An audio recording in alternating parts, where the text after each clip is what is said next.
So చాలా మంది pregnant women gastritis ఇబ్బందితో బాధపడుతుంటారు. So ఈరోజు ఈ టాపిక్ గురించి మాట్లాడుకుందాం. ప్రెగ్నెన్సీలో న్యాచురల్గానే ప్రొజెస్ట్రాన్ అనే హార్మోన్ కొంచెం ఎక్కువగా ఉంటుందన్నమాట. దీనివల్ల న్యాచురల్గానే డైజెషన్ ప్రాసెస్ అనేది కొంచెం స్లోగా ఉంటుంది. అండ్ గ్యాస్ట్రో ఈసోఫెజియల్ స్ఫింక్టర్ అనేది కొంచెం ప్రెగ్నెన్సీలో రిలాక్స్డ్గా ఉండడం వల్ల కూడా యాసిడ్ రిఫ్లెక్స్ అనేది ఎక్కువగా ఉంటుంది. సో ఈ రీజన్స్ వల్ల గ్యాస్ట్రైటిస్ ప్రాబ్లం అనేది ప్రెగ్నెన్సీలో కొంచెం ఎక్కువగా ఉంటుంది. సో ఎలాంటి టిప్స్ పాటిస్తే ఈ గ్యాస్ట్రైటిస్ ప్రాబ్లం కొంచెం వరకు తగ్గించుకోవచ్చు చూద్దాం. ప్రెగ్నెంట్ ఉమెన్ ఫుడ్ తీసుకునేటప్పుడు చిన్న చిన్న జాగ్రత్తలు పాటించాలండి.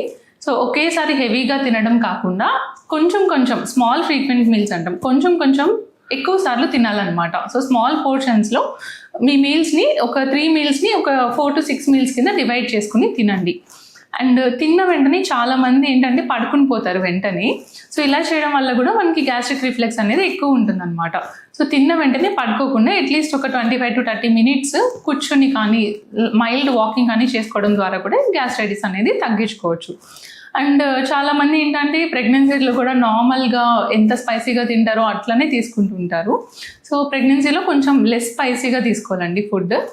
అండ్ ఈ 3 జాగ్రత్తలు పాటించినట్లయితే డెఫినెట్గా కొంచెం వరకు గ్యాస్ట్రైటిస్ని కంట్రోల్ చేసుకోవచ్చు. అండ్ మెయిన్గా ఫ్రూట్స్లో ఏంటంటే సిట్రస్ రిలేటెడ్ ఫ్రూట్స్ అని ఉంటాయి. సో సిట్రస్ ఫ్రూట్స్ అనేవి అవాయిడ్ చేయడం ద్వారా కూడా మీరు గ్యాస్ట్రైటిస్ అనేది తగ్గించుకోవచ్చు. సో కొంతమంది ఏంటంటే సివియర్ గ్యాస్ట్రైటిస్ అయినప్పుడు దానివల్ల ఏమైనా అబోర్షన్ రేట్ ఇంక్రీజ్ అవుతుందా అని కూడా భయపడుతుంటారండి. సో యాజ్ సచ్ గ్యాస్ట్రైటిస్ వల్ల అబోర్షన్ అవ్వడం అనేది ఉండదు. బట్ మీకు సివియర్ గ్యాస్ట్రైటిస్ అయ్యి ఏమైనా వామిటింగ్స్లో బ్లడ్ కనిపించడమో అంత సివియర్గా ఉన్నట్లయితే డెఫినెట్గా డాక్టర్ని కన్సల్ట్ అవ్వండి. Thank you.